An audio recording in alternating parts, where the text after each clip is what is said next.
welcome to this week in the world of wrestling. Ladies and gentlemen, welcome to your NXT Takeover Fatal 4-Way preview and predictions. I am so excited for this show. The promotion that has gone into this show has been absolutely phenomenal on all fronts. Cannot wait to dissect this card. It is NXT Takeover 2 Fatal 4-Way Edition, and I'm just super stoked to get into this, Ashton. I'm going to be straight up with you, John. I am super looking forward to this show, but I was not looking forward to preview and predictions for this show, which is weird because normally it's the opposite. Normally with WWE pay-per-views, I'm like, oh my God, I can't wait to record preview and predictions because that always gets me more hyped for the show itself. But for this, NXT has done such a wonderful job building this card so that you genuinely don't know, because no one team, no one person, nobody has really been built stronger than the other. Whereas with like the Lesnar Cena thing, we know that frickin' Lesnar's gonna win. Or like with the Uso Gold Star thing, we're like 90% sure that the Usos are gonna retain. But with this show, I legitimately can see anybody winning any of the matches on this show, and none of it would surprise me. And see, I'm kind of in a similar place. I think from hearing you speak, I'm just going to assume that I'm, at the moment anyway, a bit stronger in my convictions. But the thing is, that really doesn't mean anything at the end of the day, because in certain matches, even if you are strong in a certain conviction, like so-and-so is going to win this championship against the champion, it's done in such a way where they can pull the rug out from underneath you and very easily could pull off a successful title defense or something of that nature. So it's definitely left me conflicted, but I'm feeling pretty secure in my predictions right now, and I can't wait to have them out with you. Yeah, I have effectively overthought literally every match on this card.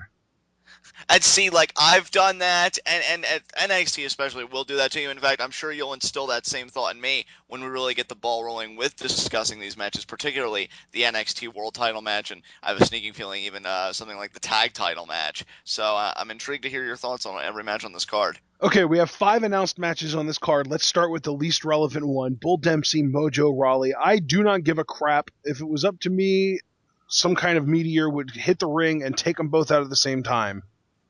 Yeah, I'm right there with you. I don't really know many people that are a fan of either of these guys. I know James personally hates both of them with a passion. My ideal situation would be that Bull Dempsey goes over here and he does like a post-match assault that kind of writes Mojo off television, and he comes back with the character that we've kind of discussed on past episodes of NXT TwitWow. Maybe just that heel jock type character, really fleshing out that NFL background and just relishing. I mean, dude, here's the thing. I do completely agree with you, and the main reason I'm agreeing with you is because I didn't have any opinion on this going into it, and I like what you're saying, so I'm just going to latch on to what you said. I think that would be great, because to go even further than that, he could use Bull Dempsey as his first target when he comes back. Obviously, Bull Dempsey would never be seen as a babyface, but I think that you can make a guy look like an even bigger heel if his first real target is a heel, and he kind of tries. He actually somehow manages to make people feel sympathetic towards the first heel, because if Mojo Rawley can get into like legitimate like Vince McMahon shape, like we're talking like the kind of shape that Vince McMahon approves of for his wrestlers, like right. John Cena, Randy Orton, ripped. If Mojo can get into that kind of shape, he can come back and pick on Bull Dempsey for being out of shape. He comes back and he says, man, you're just some fat little slob that thought that you could take advantage of me because I was kind, but don't mistake my kindness for weakness anymore. I'm done being that nice guy. And he can actually go there. Like, he can call Bull Dempsey out for being fat. Right, and just purely hypothetically speaking, like, he can even pull a Scott Steiner and be like, Bull, I hear you call yourself the last of a dying breed. Well, of course you are, because fat bastards never last long, or something like that. Well, obviously he's not going to actually talk. Well, right, and that's why I said purely hypothetical. But along that same general line of thought, he could even make fun of the monikers he gives himself, and because, well, that's only because you're so out of shape. And really, in the interim, let's think about how this would be good for Bull as well, because along that same line of thought, what I really don't like about Bull Dempsey, and I was reflecting on this, he gives himself all of this hype, no pun intended, and calls though the last of a dying breed. Commentators call him a bulldozer. You know what would be cool? A cool line to use against Bull Dempsey? What's that? You might be the last of a dying breed, but you're still a dying breed because your type died out 50 years ago with the circus. Yeah, there you go. And but continuing with how this would be good for Bull Dempsey, commentary and himself, like he's got like all these monikers piling up, but I've never really seen him do any kind of action that makes him worthy of those monikers. No. Like when people started calling Randy Orton the Viper and the Apex Predator, like around the time that he was punting people, I felt like the way that he would brutally beat down people to prove a point and assert his dominance made him worthy of those monikers. Yeah, I've like, always been more of a fan of Apex Predator than Viper because Viper just sounds so generic and like, oh, they're trying to turn him into Stone Cold because he was the rattlesnake, and it's just generic to me. But Apex Predator, that's like you're at the top of the food chain. Nobody's going to mess with you. I like that. Right. Regardless, though, like he went out there and he did things that showed you why he had earned those names. Right. His actions spoke louder, well, at least as loud as his words. Exactly, and see, that's kind of the problem I've had with the Bull character, and I think when pro wrestling kind of does this in general, when they kind of latch a nickname or a moniker onto somebody, and I'm like, well, how is that relevant to their actions? How is that relevant to their body of work? So I would like to see Bull, be that bulldozer, be that last of a dying breed, and go in there and mess. You want him? You want Bull to be a bulldozer, John? Yeah. Pretty much. I just want to see him go in there and wreck shop. I mean, that's all I want to see, and I'm hoping he does it. And again, I think a post-match assault that's so effective that it writes Mojo off TV would be amazing for all parties involved. And it would certainly give a match that you and I mean, even in the opening lines, you and I are pretty much discarding this match. Neither one of us really cares for it, and I think it would give it its own distinct identity from the remaining matches on this card. So, do you want to know who I bet does care about this match? Who do you think cares about this match? Rob Gronkowski. Oh, who is that? I feel like I should know who that is. New England Patriots tight end that used to show up at all the shows for Mojo. Oh yeah, Mojo's little fan club section. Yeah. He did pretty well in fantasy this week, but that's about it. His team lost. I see. Our team didn't. No, it didn't. But anyway, do we have anything else to say about Mojo Bull? No, I just wanted to get my little fantasy booking out there. I'm good.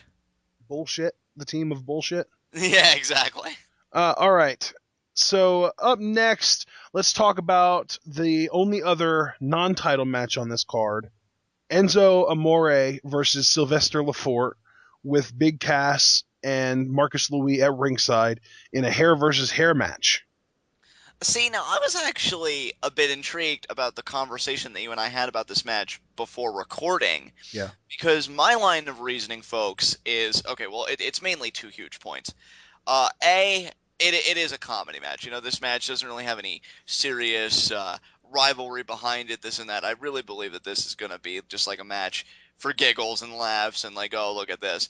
And B, when you look at the WWE history of hair versus hair matches, whether it's Edge versus Ankle from Judgment Day 2002, which, would you believe I still haven't seen that match? I should go back on the network and watch it. I've heard it was phenomenal.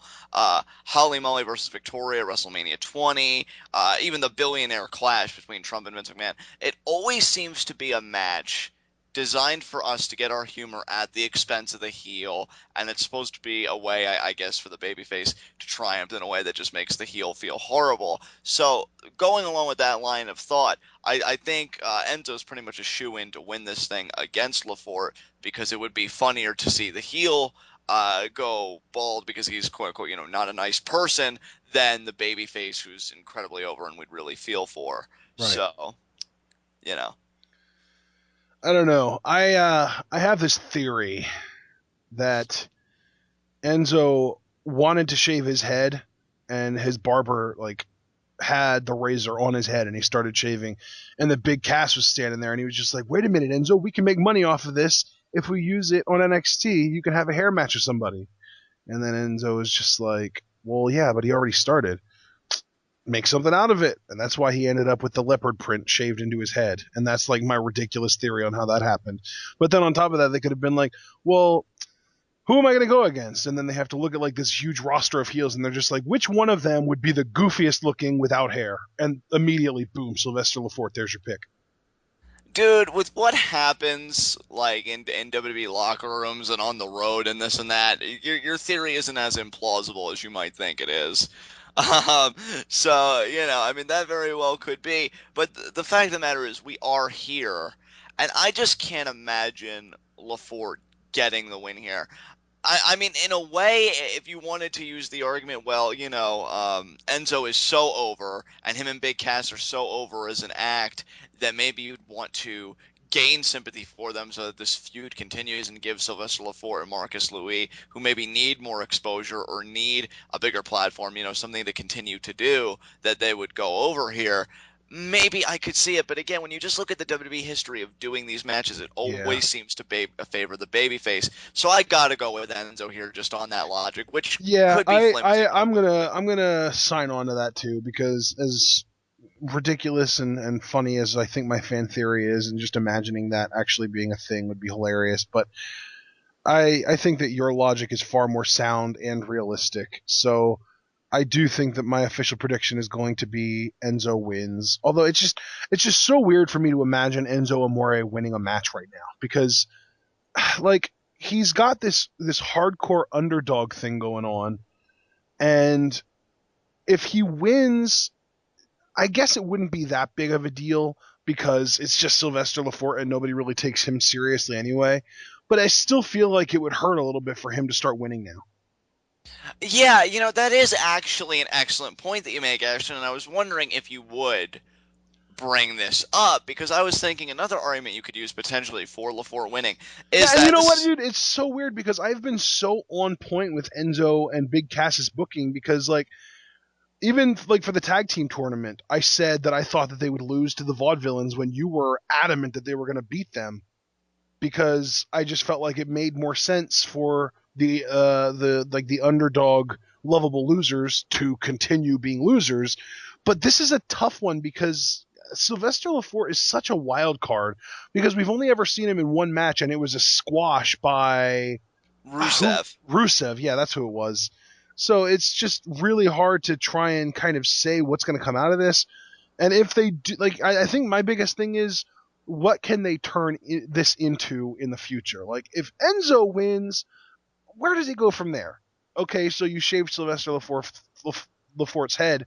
So what? I mean, what good does that do? You're going to just keep on being you and being over. You're not going to get any less over just because you're bald, because you're not over because of your looks. You're kind of a goofy looking dude with a rat face. But if Sylvester Laforte gets this win, I feel like that could really put him and Marcus Louis on the spot as a tag team.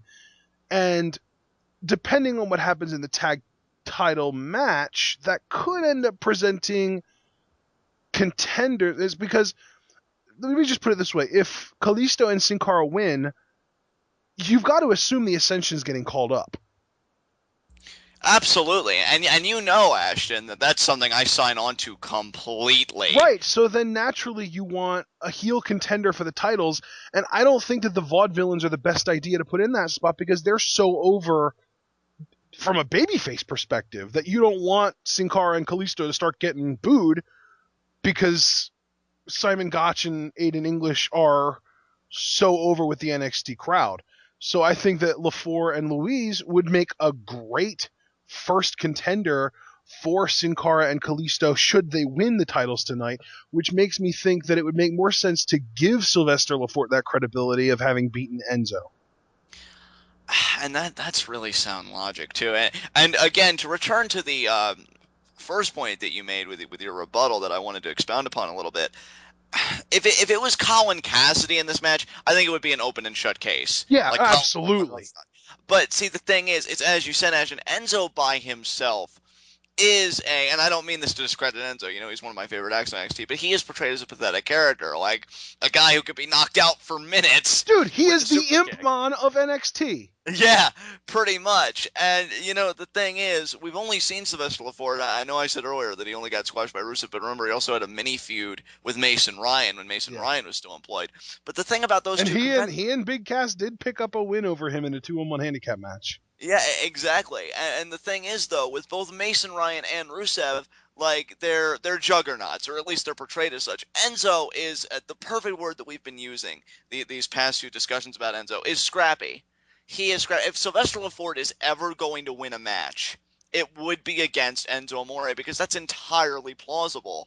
Again, my logic that I'm using to pick Enzo isn't even dependent on who these guys are or their booking. It's merely just more about the match itself and the Right. mechanics of the match. But if you were to look at these two guys, I would readily concede that there's a lot of credibility in the heel going over the babyface, considering who we're dealing with. Um, and that's just it. I could even see Enzo, and that's another thing too about if Enzo would come up short. You know that, oddly enough, and I can't believe I'm making this comparison, that a lot like Bray Wyatt, when he loses, I think Enzo has great recovery ability because he's so funny. He could turn him being shaved in like this great comedic spin about how he's going to come back and he's going to get revenge and, do all of his usual shtick. Um, See, now you got me torn now because you did bring up an excellent point. But I think in the end, I am going to stick with Enzo winning. But I will say this: you've made a terrific argument for Lafort winning, and I honestly now at this point, because of your arguments, would not be surprised to see him go over. So what's your official prediction, John? I'm going to say Enzo Amore beats Lafort, and Lafort gets his head shaved. And you know what? I originally was going to latch onto that because of the sound reasoning, but I've convinced myself that Lafort's winning this. And I perfectly understand that. Like I said, I think your arguments were quite sound. You've almost convinced me, and I think again I'm just hanging on because I think no, it would. Let's just put it this way: if you would have been completely objective going into this discussion, I probably would have convinced you. But you had in your mind that Enzo was winning this going into this, and you just don't. You want to stand by the courage of your convictions. Yeah, I do. So. That's understandable. That's perfectly understandable. All right, so interesting discussion about a hair versus hair match. So what's next on this card? Let's do tag title match first. Wow, this match, man. I think that my the fact that the Ascension debuted on Main Event this week, combined with my little shindig that I did in our discussion about the hair versus hair match, my mind's made up. I think Sin Cara and Kalisto win. Oh, absolutely. I mean, look, for me, when I said this match, man, it wasn't even about the prediction because I have been saying forever, I think the Ascension being called up is an inevitability. And I think them dropping the championships is merely a formality. I don't see them sticking around to try and chase Sin Cara and Kalisto because they've been so dominant that going after those guys after everything they've done in NXT would be like a dog chasing its own tail. Yeah, now at this point, they need to go after the big dogs, the Usos.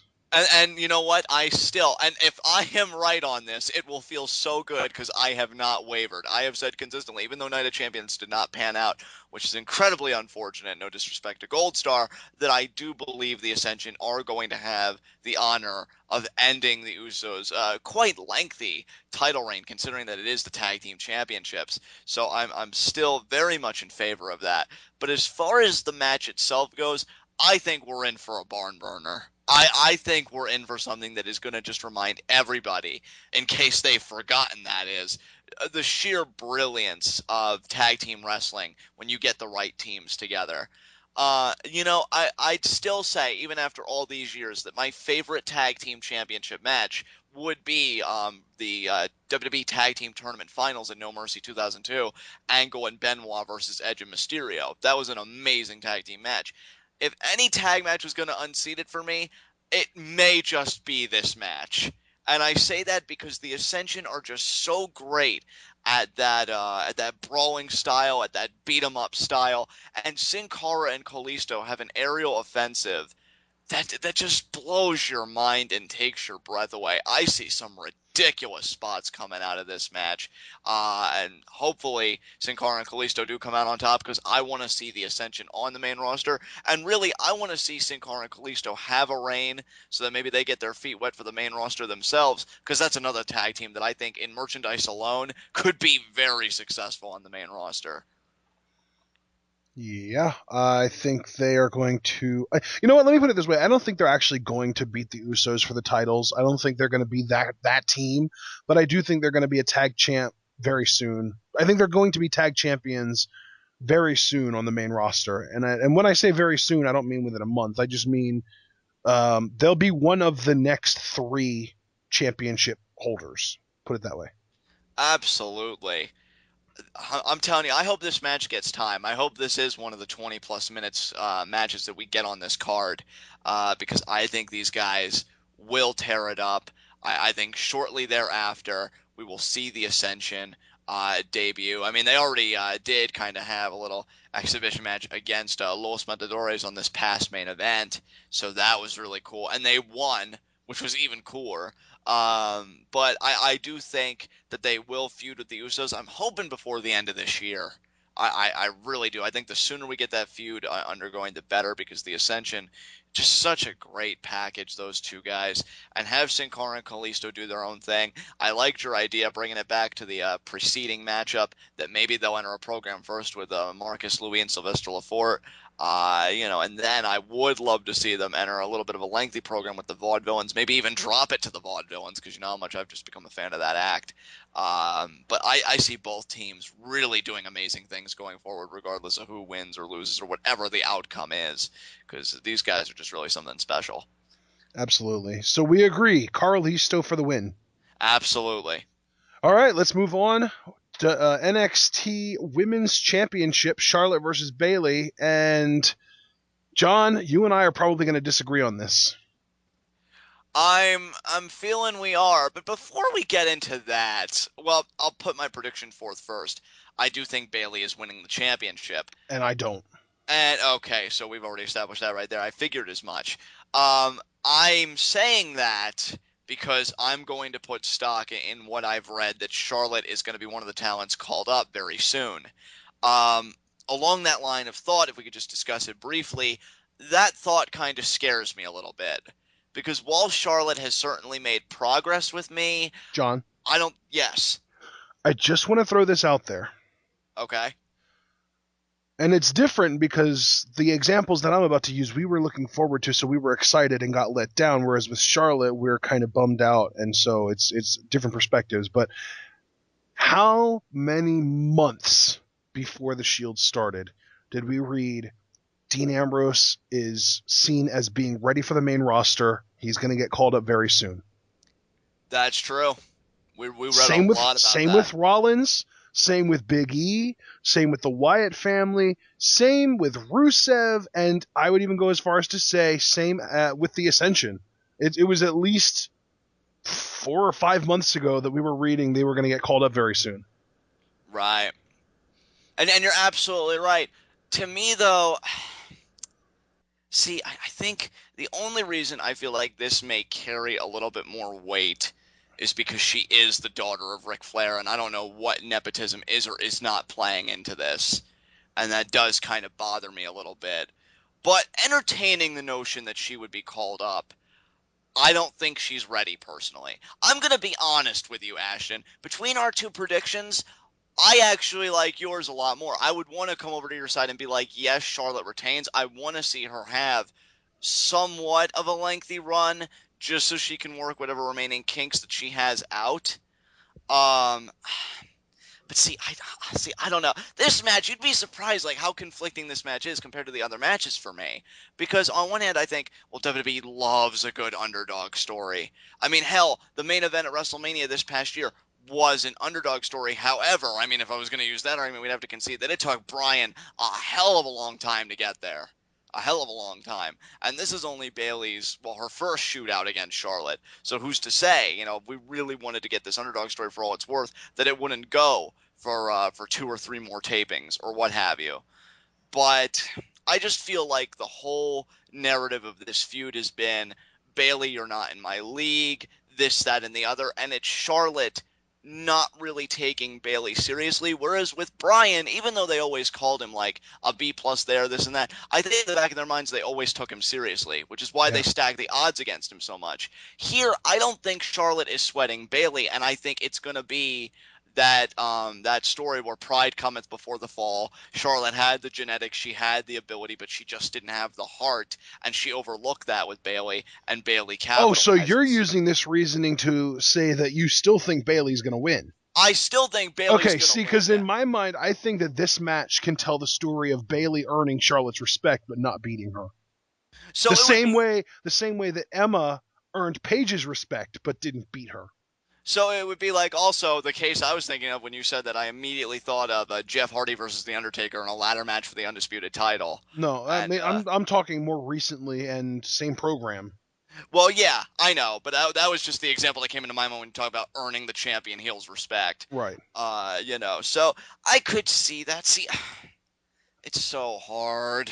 Because I think that my biggest thing about this is Charlotte won the title at the last live special. I don't think it would make sense for them to have 2 live specials in a row with women's championship changes.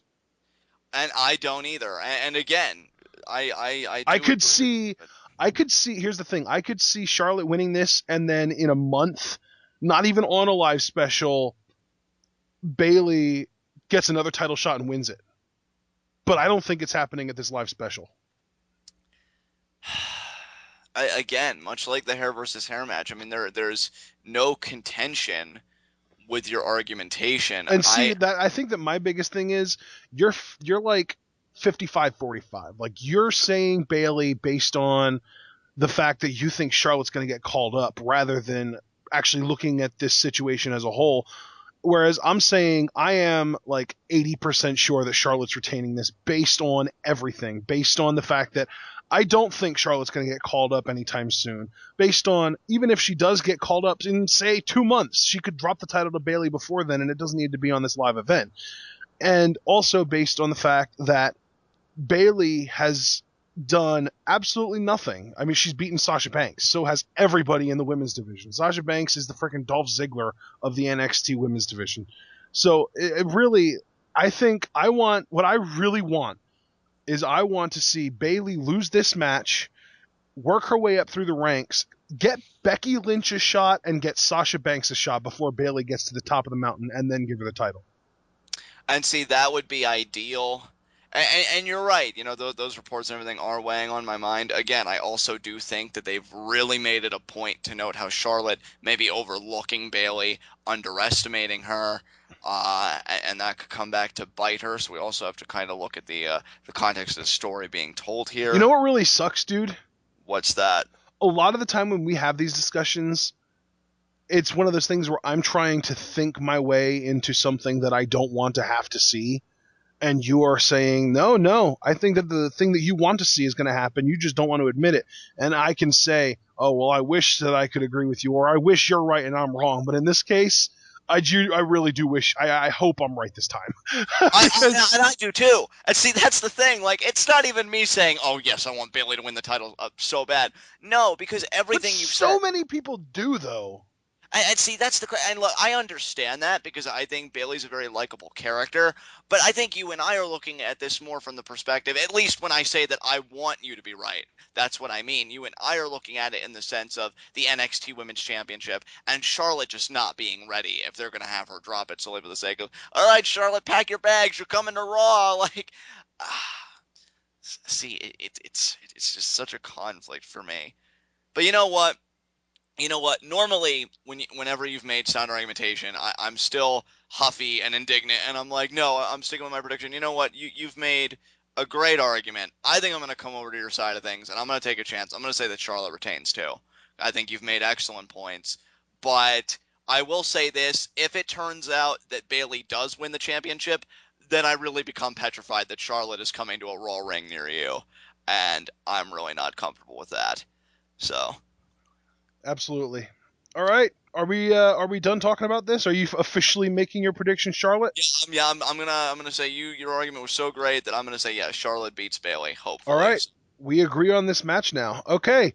And finally, our main event, the WTF match of the century, Fatal 4-Way, NXT Championship, Sami Zayn, Adrian Neville, Tyler Breeze, and Tyson Kidd. And John, this match is the one that I am the least confident about by far. Oh, dude, you and me both. And I say this jokingly, of course, but as a wrestling fan, I love it. But as an analyst trying to really pick these things apart and afford it serious commentary, it really pisses me off because I don't know what to do. It's so crazy because it's like you could make a legitimate case for virtually everybody. really, to me, the weakest case is Tyson Kidd, and even him, I bet you somewhere you could make a legitimate case for him winning the title. Like, that's how crazy this match is. I say you could give Tyler Breeze a legitimate case because it seemed like he was on the verge of winning the championship, but then Tyson Kidd cost him the matchup. For Sami Zayn, it's Sami Zayn, probably one of, if not the most overact in NXT. Been chasing the NXT championship on and off for the longest time, and this could be his moment. And he was just thrown into this match. Like, as far as, like, in terms of entry, all he did was help Adrian Neville, and he's found himself here.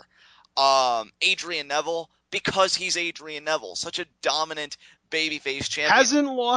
Hasn't been beaten since January. Yeah. And you know, you see those cases and you think, well, damn, man, like, what do I do?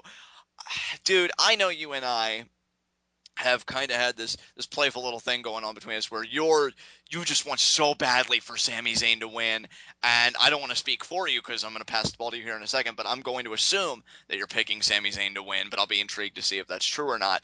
And me, you know, I've been all about that Tyler Breeze. But would you believe, and I hate myself for it so much, that as we draw nearer to TakeOver 2, I'm actually leaning towards Neville retaining?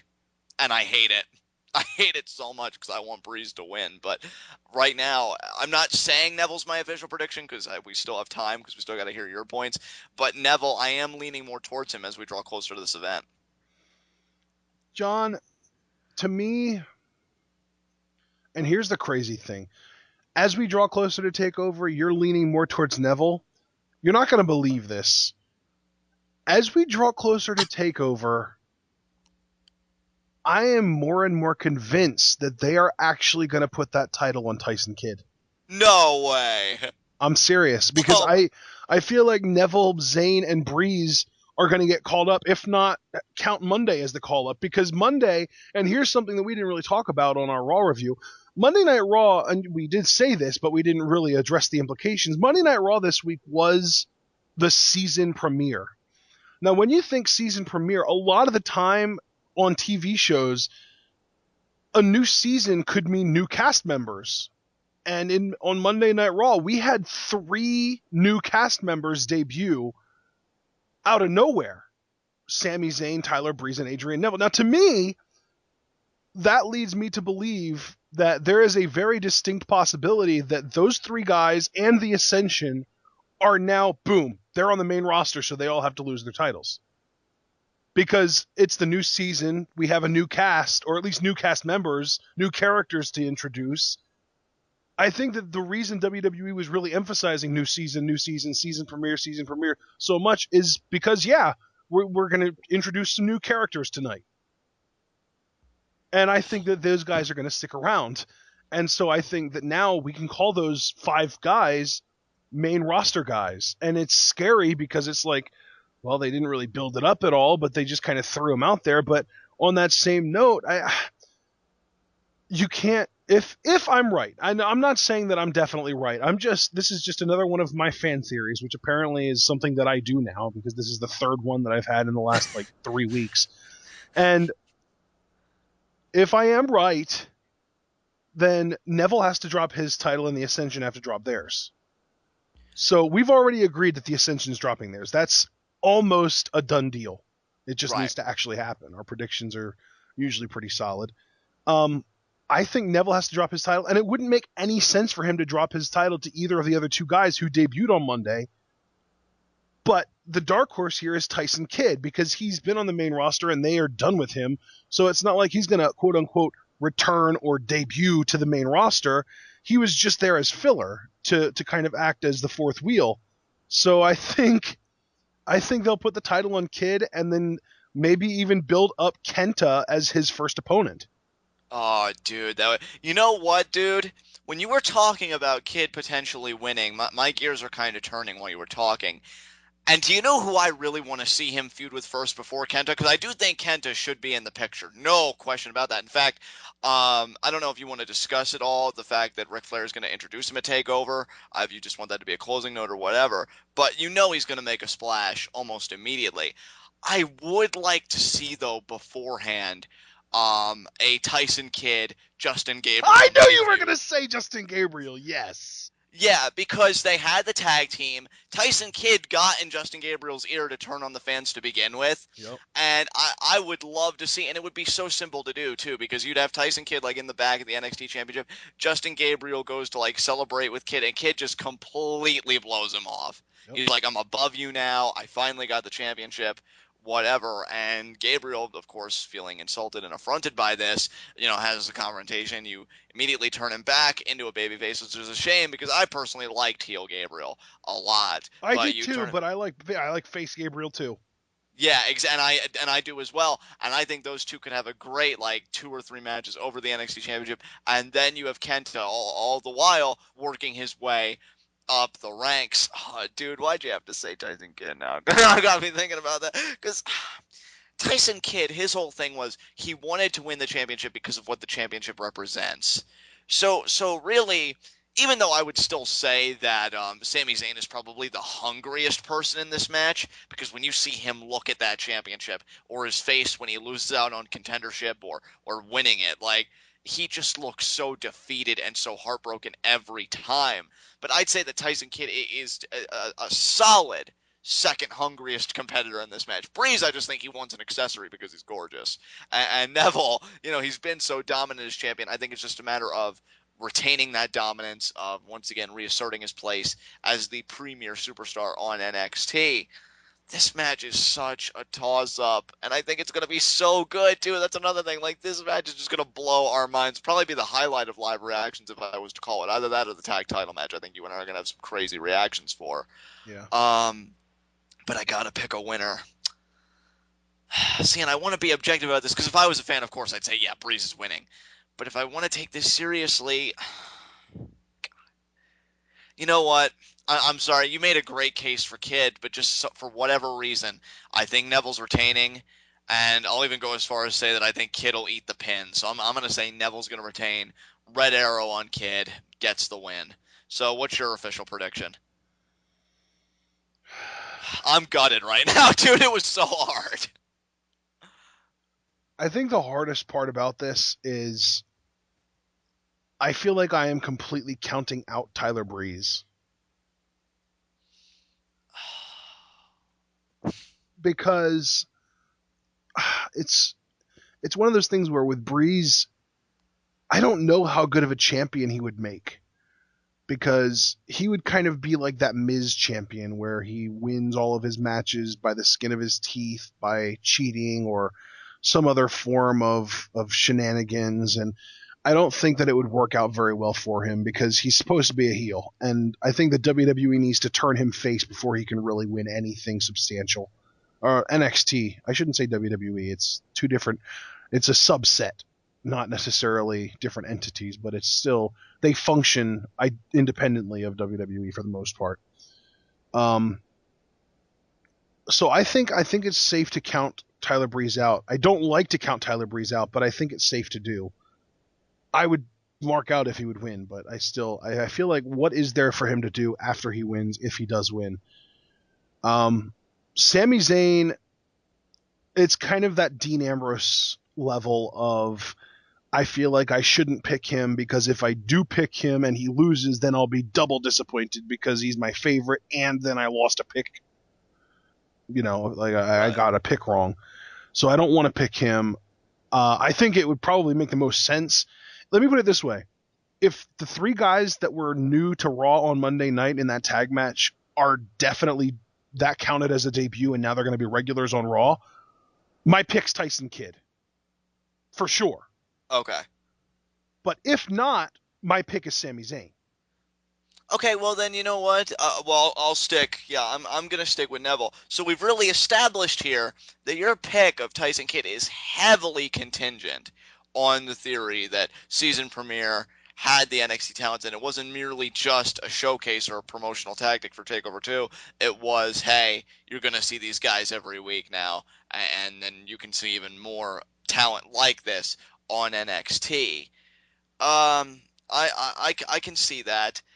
Again, just so everybody knows. I don't know if you read this or not, but there is a conference call that Triple H did. Have you seen this? Wasn't that quite a while ago? And he really exalted the virtues of NXT and really praised it up and down. No, it's a new one that just came Oh, out like no, I did today or not hear yesterday or this. something like that. Yeah, I did not hear this. No, fill me in. Somebody asked Triple H if the crossover on Monday night would be something that we would see more of on Raw shows with the cross-pollination and that kind of stuff. And Triple H said that they were open to doing that in a lot of different ways. He said that it's in the conversation and that it depends on the situation. He said that in this case it was done to promote 4 talents for Thursday's show, but that anything new would feel fresh. But he also doesn't think that anyone would watch them if they're considered to be developmental, because that word kind of has like a bugaboo to it. And he said that now it's just a matter of bringing them up in a manner that they want to bring them up. So, like, what does that mean to you? Like, does that mean now they're on Raw and they need to figure out a way to package them so that they can get more airtime? Or does that mean that they had that one appearance on Raw to promote the network and Takeover, and now they're going to come back down to NXT until Triple H figures out a way to debut them in the right way? See, and from his words in that conference call, I would think it's the latter case. That they went there to promote Takeover 2 by being their amazing selves, and now they're going to go back to their territory while Triple H is hammering out a way, okay, how can I bring up these guys? They don't carry with them, hey, these guys are from NXT, but they're their own talents, and they don't have that developmental stigma anymore. God, this is so hard. Because I just feel like, yeah, I didn't really look too much into their Raw bout at all. I just felt like, okay, this is a really clever way to promote Takeover. But let me just say this whole idea of cross-pollination, I think you and I, at least in the very beginning, in our earliest NXT TwitWow reviews, we would talk about the possibilities of them doing that. I personally, 2 things that I thought would be a great way to promote NXT. You have a Team NXT versus Team Raw SmackDown bout at Survivor Series. And then if you wanted to do on a pay-per-view like a bragging rights or a battleground or whatever, you do, well, it wouldn't be a triple threat anymore because they got rid of the World Heavyweight title, but maybe you do like a champion versus champion bout. And you do NXT champion versus WWE World Heavyweight champion. Or if you didn't want to waste that on a pay-per-view, you could easily do that on an episode of Raw or SmackDown. And I thought that'd be really cool. So I'm very open to the idea of cross-pollination, but bringing it back to this match, I do think it's just Triple H saying, all right, guys, let's whet their appetite a little bit. Let's leave them wanting more. And in the meantime, I'm just going to work out how to bring you guys up to the main roster. And so you can actually just stay there and be established. So with that in mind, I'm still sticking with Adrian Neville. But this is the hardest match to call, not just for this event, by itself, but I think in the last few shows, probably one of the tougher main events to really predict. Because SummerSlam, it seemed like a foregone conclusion that Brock Lesnar was going to just annihilate Cena. The only doubt that I had was because it was John Cena. But here, you have talents of equal credibility vying for the world title, and it's just such a toss-up. So I'm going, I guess, the safe route, you could say, and saying that the champion's going to retain. So. And you know what? Just because I really just kind of read through that the press conference, and I think you're right that was just a promotional tactic. I am going to begrudgingly make my pick Sami Zayn, because if he wins, it'll be a double happy, and if he loses, it'll be a double sad. And see, to me, dude, I like the prospect of Sami Zayn winning only because I still think that keeps Breeze in the title picture, because he beat Sami Zayn one-on-one at the last TakeOver. So that could actually be a very easy way to get Breeze into contendership. Yeah, and then, I mean, let's face it. After what happened on Raw, the guy who is clearly going to get the most support put under him from the WWE is Neville. So put the title on Zayn, let him enjoy NXT for as long as you can, and bring Neville up as soon as possible, because that dude needs to be in the bright lights. Yeah, they have got. I wholeheartedly believe, and I know I've said this about other talents before, and it's been foot and mouth syndrome in some cases. But with what he did in that tag match and how the crowd really reacted to him as it progressed and as they began to realize what exactly it was they were seeing, I think they've got big plans for Neville, just as I believe they've got big plans for Kenta, just as I believe they've got big plans for a lot of their most recent signings. It's a changing of the guard, folks. I think we're getting ready to see something very special, towards the end of this year and especially going into the whole of 2015. I mean, the talents that we have on the roster right now and that are going to be called up or being prepped to be called up, I think would be more apropos at this point in time, is just ridiculous. Absolutely ridiculous. And I think Neville is going to be one of the heads of that movement.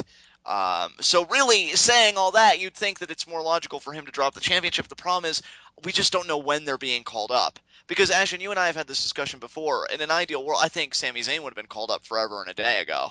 I still can't even believe that he's on NXT. It took Leo Kruger, now Adam Rose, it took him forever to get called up, and it was only after he really did change this gimmick to this party gimmick, whatever, that seemed more relatable, more viable with the dominant demos of the product. So who knows when Neville is being called up, but you'd have to think it's going to be soon, especially after they gave that little taste of what Neville can do. But I just don't think it's going to be anytime too soon, so he can retain the championship here, no problem. So you're officially going with Neville. Yeah, officially going with Neville. And you're officially going with Zayn, just to really confirm that? Yeah, I feel like I have to. Got to stick by my boy.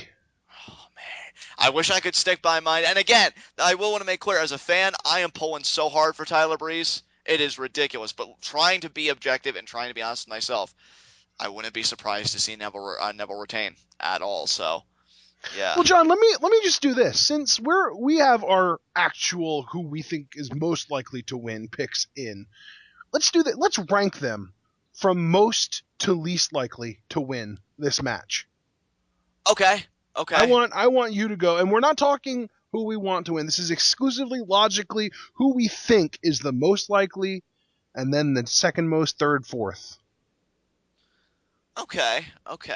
And you know what? Because I always let you go first, and then I kind of come in and I give my opinion last, and then we end up kind of sticking more on mine than yours. I want to go first so that we can talk more about yours. So mine would be most likely, and again, this is going off the assumption that the Raw match was not an actual debut and it was exclusively a tool to promote the show and the network. Most likely Zayn. Second most likely Neville. Third most likely, I gotta say it, Kid. Fourth most likely Breeze. Okay. And the main reason that I say Breeze is the least likely to win is because I feel like him being a heel but being well received from the crowd is something that the WWE needs to address before they put a championship on him. And I think that logic is incredibly sound. With that said, here is where I may seem like a little bit of a hypocrite myself, because I would actually agree with your placement of Sami Zayn most likely. And that's only because, if I'm being honest, and I'm still picking Neville, mind you, just in the context of this match, but if we were looking at the whole picture, I think it's always been about Sami Zayn chasing that championship.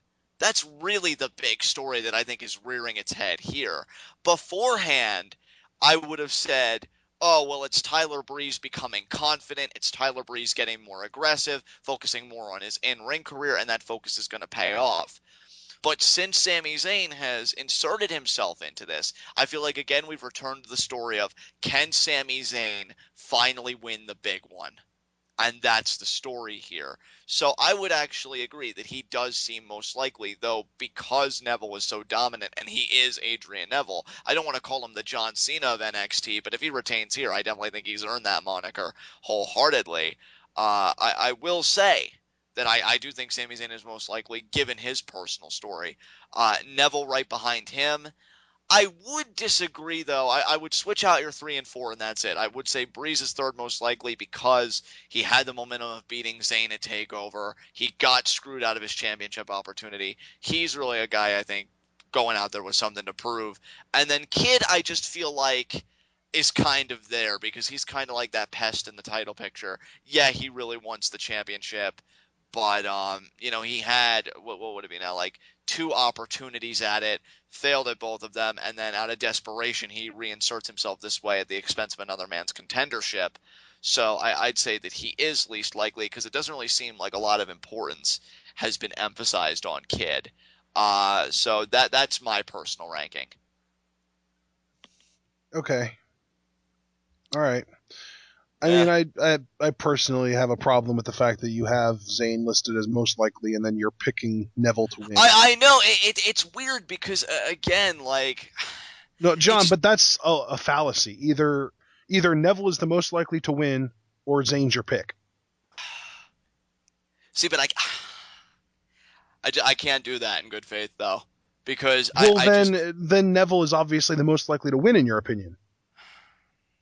yeah, in my opinion, but Jesus. See, again, this match has been really difficult. I've really struggled. So I guess, yeah, if we were really stay consistent with my views, then it would be fine. We'll do Neville 1. Zayn definitely 2, though, for all the reasons I gave. Because that I'm not backing down from, and that I think is incredibly obvious. Breeze 3, Kid 4. So, Okay. It's so weird because our 1 and 2 are switched, and our 3 and 4 are switched, but our 1 and 2 are the same. Like, we both have Neville and Zayn in some order as our 1 and 2, and then Breeze and Kid as in some order as our 3 and 4. right. Man, it's a rough pick, and the thing that makes it so rough is that all 4 of these guys have been built so incredibly well that any of them can win, and you can buy it. Oh, absolutely. I mean, they even went out of their way to make all 4 guys credible by giving each of them on this past NXT 4 singles matches. And they each won theirs. And to be perfectly honest, I think Tyson Kidd beat the most credible opponent because he had Adam Rose. And let's see, Neville had C.J. Parker, Tyler Breeze had Ty Dillinger, and Sami Zayn had Marcus Louis. So in that pack, Tyson Kidd, I think, beat the most credible opponent. Yeah. And I'm just mentioning that because of your whole reasoning earlier about how Tyson Kidd might win this. So, they've even gone out of their way to say, oh, man, look at what Kidd was able to do. He was able to bring the Exotic Express to a halt. Yeah. So, it's crazy. Yeah. And I would say the second most credible opponent was C.J. Parker, so that's Neville. Yeah. So weird. So hard to say, but So we have our frustrating. official picks in. I'm picking Zayn, you're picking Neville. Do we have anything else left to say? No. Oh, man, I cannot wait for this show tomorrow. It's going to be amazing. I can't either. Do you want to discuss it all? Kenta's introduction to the WWE Universe by Ric Flair. Do you see anything coming out of that segment? Do you just see him talking and then just leaving? Let's address a couple of kind of subplots that are going on. Okay. First of all, Kenta's debuting. Will he have a debut match? I don't think so. I think he'll be interrupted and he'll show some of his offense, but it won't be a sanctioned matchup. So. And I think he will have a match. Who do you think the opponent would be? I mean, I agree with you that it's going to be more like an exhibition than anything, and that he's going to get interrupted, but I think that whoever interrupts him is going to end up in a match with him, and I think it's going to be some generic xenophobic babyface. I mean, heel. Sorry, xenophobic heel. Right. Maybe Jack Swagger shows up. Maybe. Oh, no, I guess he's a babyface now, isn't he? But, well, yeah, but then again, Triple H is a babyface when he comes to NXT, so maybe they could do Swagger as a heel if he came to NXT. Man, it's hard to say, but I do think that he's going to get interrupted by somebody and then get inserted into a match with that person. Right.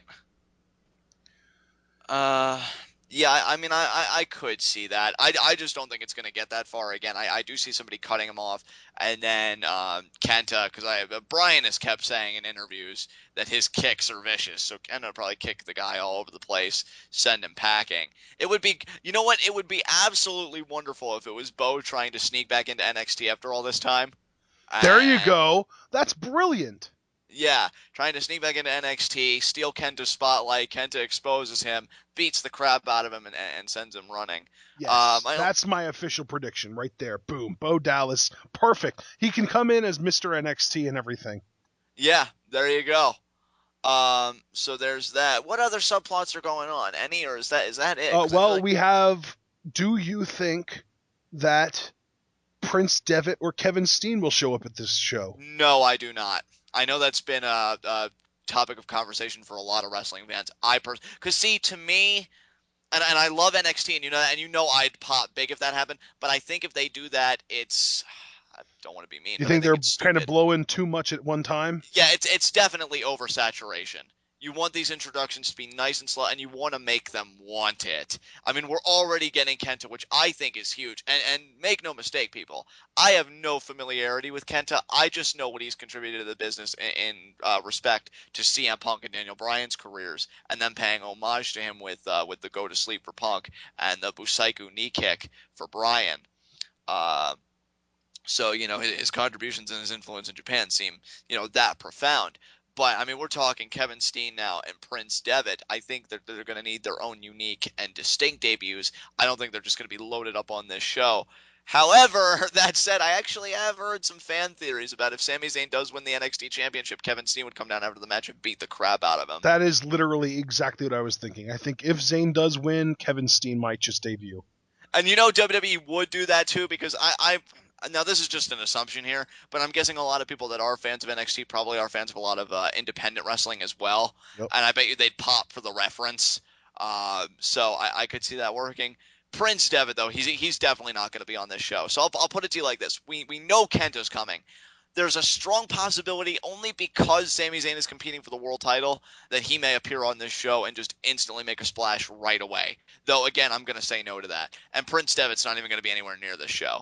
So that's I would agree with that. I think that the number one thing that almost makes me think that Steen is going to debut sooner than later is the WWE is clearly putting a decent amount of stock into him, because they told Seth Rollins to stop doing the cannonball into the corner because of Steen. Okay. Was it? I think it was Rollins that. No, Ambrose. Ambrose is the one that did it. Oh, all right. Interesting. The thing where he runs into the corner and then does like a forward flip and his back ends up landing on the guy. Yeah, I think I know what you're referring to. That's a Kevin Steen move, and the WWE asked him to stop doing that because they signed Steen. Wow, so they want him to have it. Okay. Yeah. Well, I mean, Steen's huge, so it looks more effective for him than it does for Ambrose anyway. Oh, certainly. Yeah, he's a big son of a gun, is Kevin Steen. Yeah, it's just gonna be. It's such an exciting time.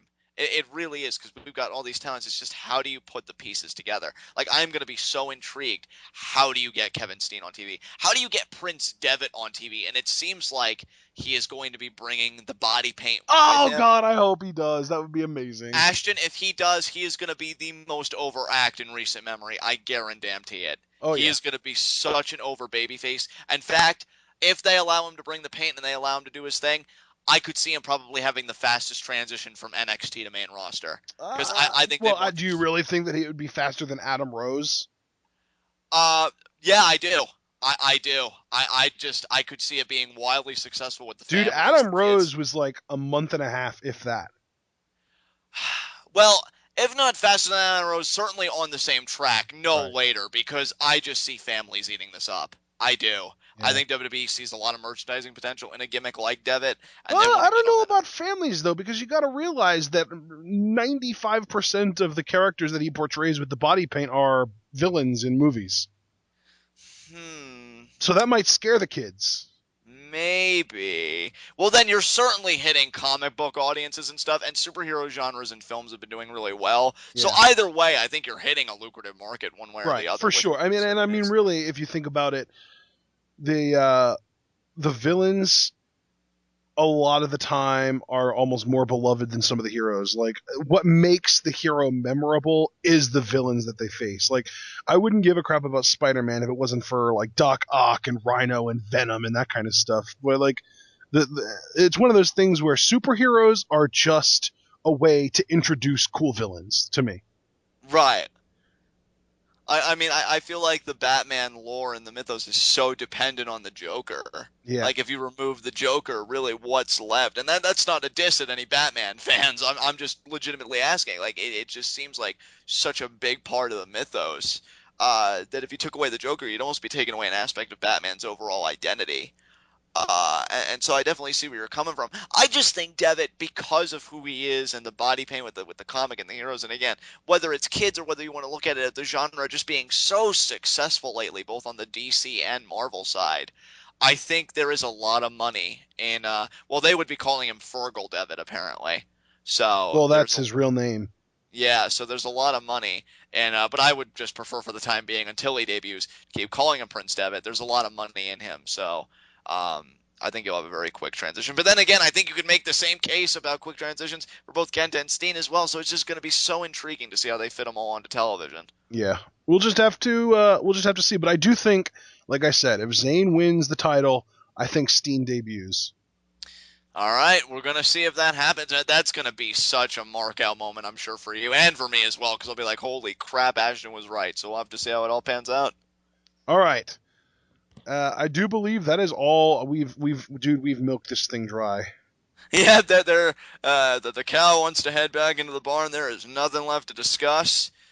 With that said, you have got our NXT preview and predictions. I mean, guys, this show, quite a few of the matches are a toss-up, especially the main event World Championship match. Holy crap, that was a tough one to call. That was agonizing to go through, just trying to think who's most likely, who's least likely, and everything in between. But there you have it. I'm John. That was my cohort in commentary, Ashton, and I cannot wait, Ashton, to do live reactions for this, man. It's going to be awesome. Absolutely. Listen, everybody, we are going to do live reactions for this show, so there will not be a TwitWow episode reviewing TakeOver Fatal 4-Way. And I do believe that's the official name for it. Not TakeOver 2, but NXT TakeOver Fatal 4-Way, I believe, is the actual name for this show now. Oh, all right. Fair enough. Well, so, yeah.